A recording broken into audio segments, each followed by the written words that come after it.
Welcome to the Chinese Danger Zone. Let's talk about the new high-flying film Born to Fly.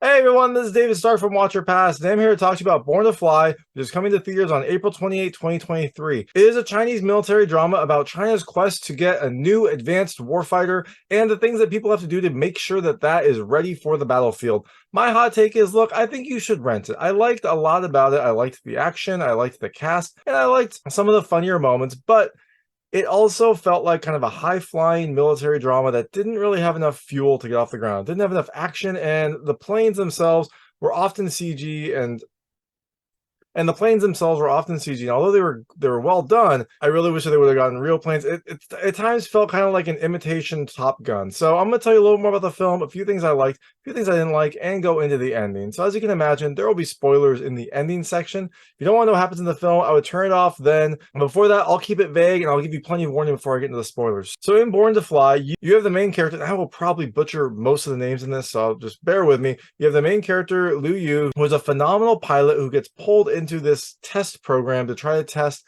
experimental planes. He's always pushing the boundaries. He always wants to test limits. So now he gets to do that. But in order to do that, he has to pass some grueling physical and emotional tests. So does he do it? Does he get there? Does he end up being able to test China's latest and greatest stealth fighter? You know what? You'll have to watch the movie to find out, or wait till the end of my review. So things I liked about this film. The first, I love the cast. This is a really great cast. It's kind of headlined by Wang Yibo, who was in Hidden Blade. If you haven't seen Hidden Blade, it's a really interesting kind of Chinese World War II drama, and Wang Yibo does a great job in it. And there's plenty of other firepower in both the other test pilots and the kind of main, I don't know, commander of the unit. But I was super excited to see Zhou Dongyu, who was in Better Days, which is one of my favorite films of 2019. It was a fantastic Chinese drama.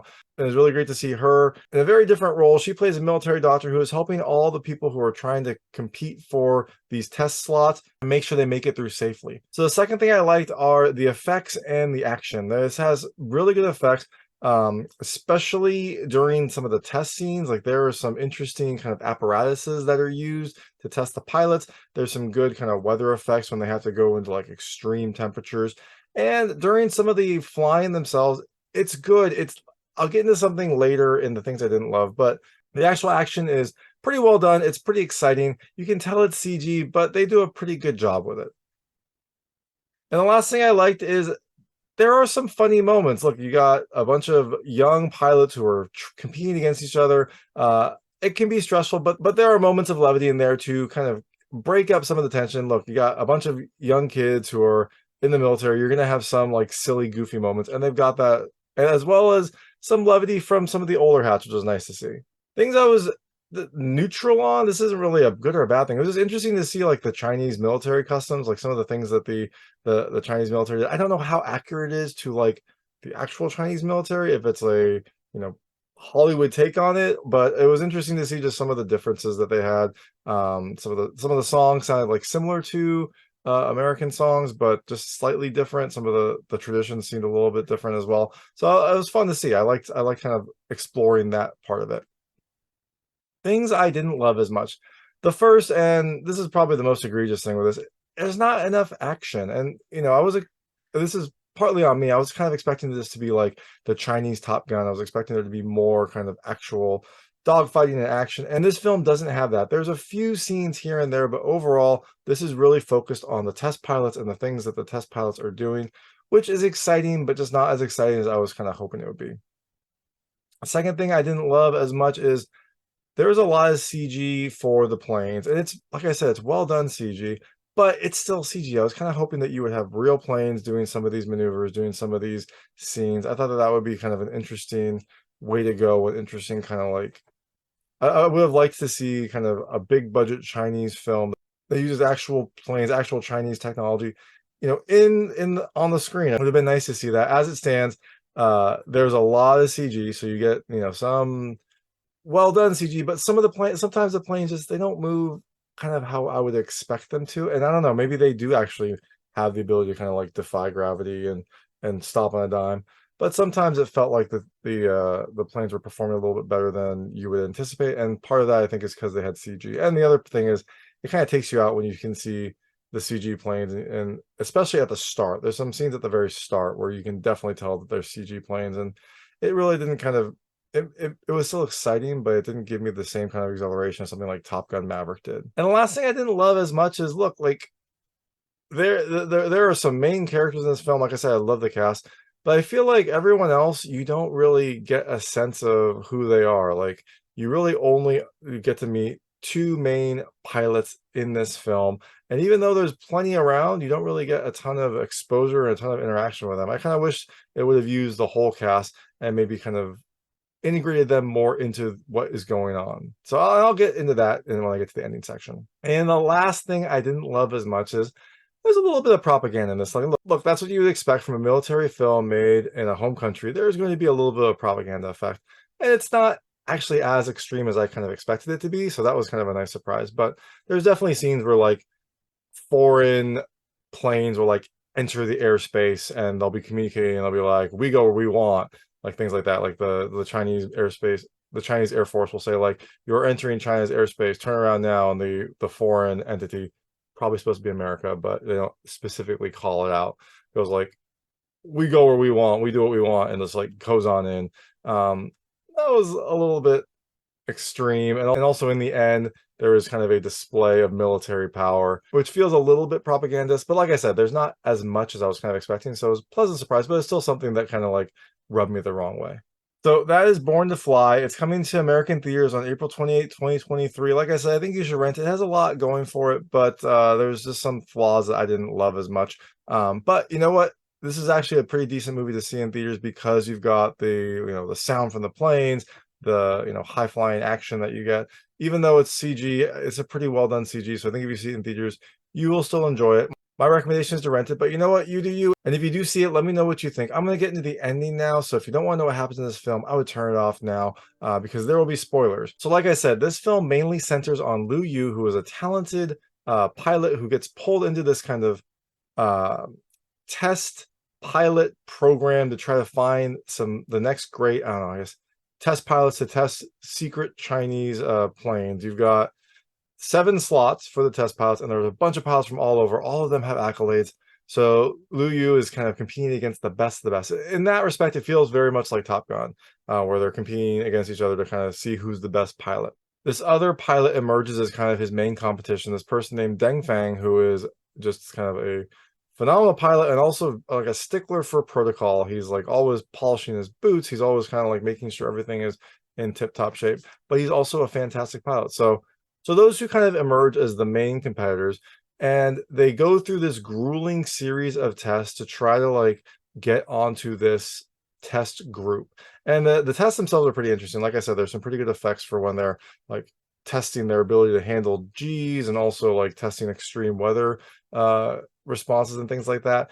It's a fun part, but in the end, 7 people make it, including Liu Yu and Deng Fang. Now, they now start to test the next generation engines. Like China is trying to get they call it a 4th gen fighter, a 4th generation stealth fighter, to compete against the West. There's this, fear that the West is going to outpace them, and China needs to kind of have the latest technology to compete against them. And one of the key components is an engine. Now, the current engine that I guess the Chinese military is using in this movie is just not up to the task of competing against Western planes, which I thought was actually kind of interesting. It's interesting that they had that as part of the storyline, that the Chinese technology wasn't good enough. They had to get it better.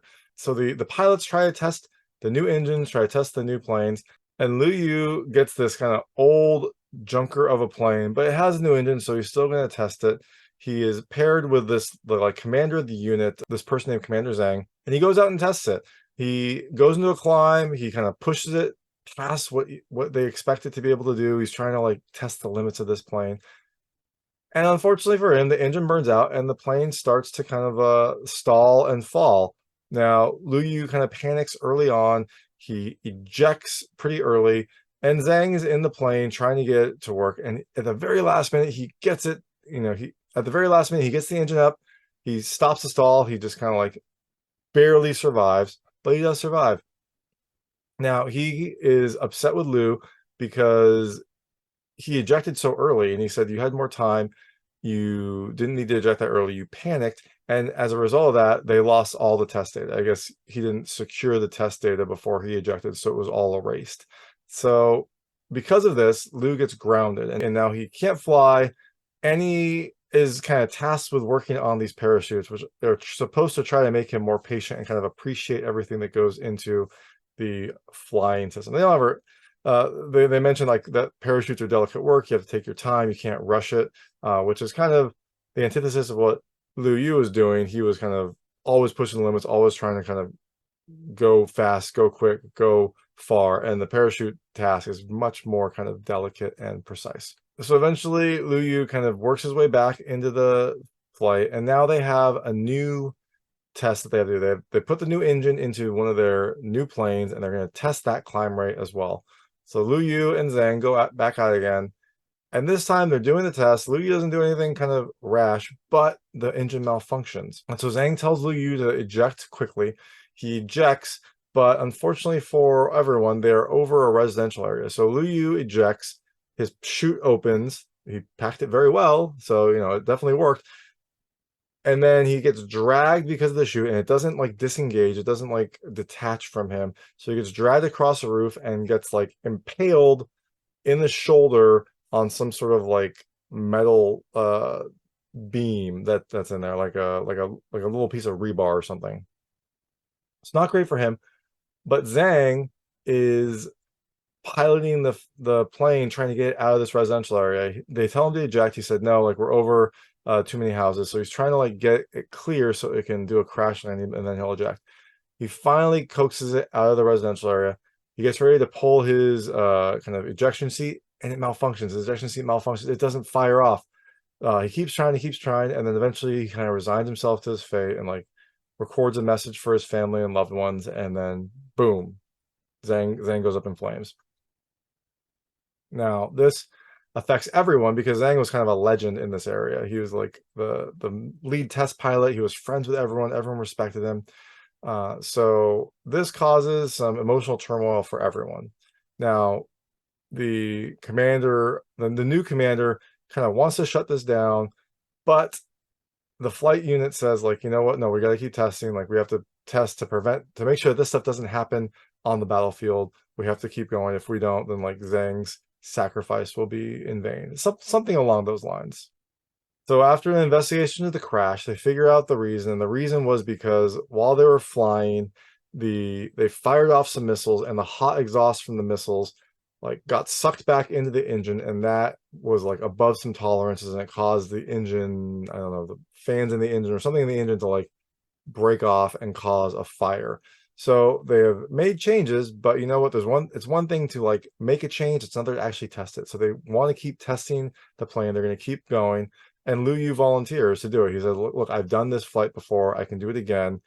Like send me. He doesn't have a co-pilot because Zhang died in the last one. But luckily for him, Deng Fang decides to volunteer as well. He's going to be the co-pilot, and they're going to go out and do this test. They do the test. Everything seems fine. Everything seems okay. They're doing a climb, and then all of a sudden, boom! Like bird strike. Like a bunch of birds hit the cockpit, crack the cockpit, like hit the pilots, like knock them both out, and now they're in a free fall again. Just kind of a cursed test, right? Like not a really great test for them. So Deng Fang is like way out. His helmet's actually like cracked and whatnot, so he's very out. Liu Yu is out. He regains consciousness a little bit earlier and tries to prevent the dive. Now, while they're diving, he like deploys this like anti-spin chute that's going to help them kind of stabilize the plane. He does that, and then he gets the engine started. And side note, this is something that Liu Yu had developed for the test plane to like make sure that if they did get into a stall, they'd be able to at least like prevent the spin and then maybe regain control. So yay for that. Unfortunately, this chute stabilizes them. He gets the engine back up, but it doesn't disengage. He can't get the chute off. So his plane just has a permanent chute now. So not great if you're trying to like control the plane. Great if you're trying to prevent a spin. So he keeps trying. He can't do it. And they tell him to eject. They tell him like eject. Deng Fang is going to be lost, but we need to save you. But Liu Yu remembers something that Zhang said, where he said like every life matters, every pilot's life matters, every pilot that you can bring home is like a family that doesn't have to go through that loss. So Liu Yu doesn't want to eject. He decides to go faster, and his plan is to like speed the plane up so that the parachute apparatus that he added to the plane would eventually just rip off, and he'd be able to regain control. Risky, but it works. He gets really, really fast. The parachute apparatus breaks off, and he's able to pull up just in time to prevent the stall, to prevent crashing. So Deng Fang comes to during the flight. He's okay. They both seem very cold though. Like they've had no climate control up in the atmosphere. That seems like that would be a very uncomfortable situation. But they both survive. They both seem okay. Deng Fang gets checked out. But before he goes, he says essentially he says to Liu Yu like that he's going to pay him back for something he didn't do before. Now, a while back, Liu Yu had won like something called a golden helmet, which is like a big honor in a competition against Deng Fang, and Deng Fang didn't salute him, which is pretty kind of ridiculous. Like you need to salute the winner. So he now says, "I'll pay you back what I owed now," and he salutes Liu Yu, and then he says, "You are the best rival and the best buddy." So they finally are like friends and kind of good rivals. Like they're pushing each other, which is nice. And then as Deng Fang gets like taken away to get treatment, the doctor who has been helping them out, the doctor who was the same actor that was in Better Days, she comes out and smiles at him. Her and Liu Yu seem to have a thing going on. It's very unprofessional, but they both smile. It seems happy. So next we see that they're going to deploy the stealth fighters to the field. I guess all the testing worked out. They're going to deploy them into the military space and try to like see how they do on the front lines. So then you get this like, I'll call it a propaganda piece, where you've got like all these planes taking off, and then you see a satellite with imagery scanning down to like a naval fleet that has like a whole like squadron of planes flying above it. It definitely looks like a show of military power. That's kind of what it is, but it was kind of a stark contrast from some of the other stuff we'd seen in the film. But during this time, there are 4 planes. We don't know where they're from, but they're probably American, at least in the context of the movie. They enter China's airspace, and China deploys Liu Yu and Deng Fang to go intercept them. And so they intercept them. They say like, "Hey, you're in China's airspace. Get out." And the 4 unnamed nation planes go, "Well, we'll do what we want. We can do whatever we want." And so now they engage. And actually, I think the foreign planes fire on the Chinese planes first, which seems a little extreme, seems a little bit escalating, and also very casually starting an act of war. But now we have a little dogfight. It's a pretty quick dogfight. It lasts about 3 or 4 minutes, but the Chinese planes shoot down some drones and then are able to like lock onto the foreign nation planes, who very quickly curtail, like, "Oh my gosh, the Chinese have stealth fighters. Like, let's get out of here." So the Liu Yu and Deng Fang win. They go back into formation. The entire military might continues to patrol China's airspace. And that's the movie. Now, during the credits, at the very start of the credits, I think they play actual recordings from test pilots, which is actually it was very powerful. It had some of the same lines that you heard in the film, but it felt like it was from like actual test pilots who were essentially their last recordings before they crashed. It was a very well done scene. It was pretty powerful. I really liked that. And then you also see a second scene where Commander Zhang's son was very interested in playing soccer after his dad died in the movie. He like kept practicing, and you see Commander Zhang's son playing soccer in a big stadium. He scores a goal, and then an entire squadron of like the stealth Chinese fighters fly over, release some colored smoke, and like give him a big celebration. It's a nice scene. I wish I kind of would have ended on the actual test pilot scene, because I thought that was super powerful. This one was kind of like a fun scene. If it would have ended on the test pilot audio, that would have been even more kind of impactful. So that's Born to Fly. Like I said, it had its moments. It was entertaining enough, but there wasn't really enough action. The only kind of action you had was that last dogfight at the end. I kind of hoped that they would be used more and have like a more extensive dogfight. And you really only get Liu Yu and Deng Fang. I wish that they would have had some more kind of like I keep comparing it to Top Gun, but that's kind of what this film is most reminiscent of. But like in Top Gun, you had Maverick and Iceman, but then you at least got to know all the other pilots as well. And at least in Top Gun Maverick, you had 7 or 8 pilots that you got pretty close with and got to kind of see them interact and see them fly in a mission. So I wish that there would have been a little bit more. Maybe they could have had, 2 more pilots who you at least knew their call signs. Like you only knew Liu Yu and Deng Fang's call signs. The other ones you didn't know. I think Zhang's call sign was just a number, it was like 076, something like that. But really wish that they would have kind of fleshed it out a little more. But that's Born to Fly. It's coming to theaters on April 28, 2023. So you can check it out if you want to. Let me know what you think. Let me know if I got it wrong. Let me know if I got it right. I always appreciate your comments. And thanks so much for watching. If you liked this review, please like and subscribe to this channel. It helps me out a lot. Make sure all my new content goes straight to you. Thank you. And a note on these aviators. These are the only aviators I have. I wear them to US soccer games. I love them. I wish I would have had some blank aviators, but I don't. This is the best I've got, and we're doing a flying movie. So I gotta wear some aviators, so sorry.